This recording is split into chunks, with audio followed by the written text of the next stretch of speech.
This is the Lone Crater YouTube. We hope this video helps. You start by confirming the essentials. A CPU that supports virtualization and at least 8 GB of RAM so performance stays smooth. Once done, download the emulator installer and the exact Windows ISO you need. This prevents version mismatches. Make sure virtualization is enabled in BIOS or UEFI before you install. Then run the emulator installer as administrator so it can register drivers and services. This gets you past common first-step failures and prepares the environment for configuration. Next, create the virtual machine and allocate resources deliberately.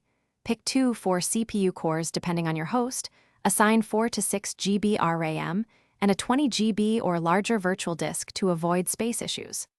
Once the VM is defined, mount the Windows ISO and set the VM to boot from it, while enabling guest tools and clipboard sharing for smoother integration. Start the VM and complete the Windows installer. When Windows is ready, install the emulator's guest additions to enable drivers and improved performance. To finish, update Windows, install vendor drivers, and add emulator graphics extensions so apps run correctly. Then tune settings. Adjust display scaling and resolution for readability, choose bridged or NAT networking depending on access needs, and enable shared folders to move files.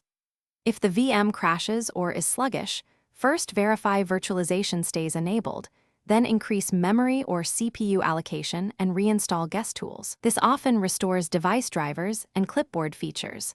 One troubleshooting tip. Thanks for watching. Consider subscribing if we helped you.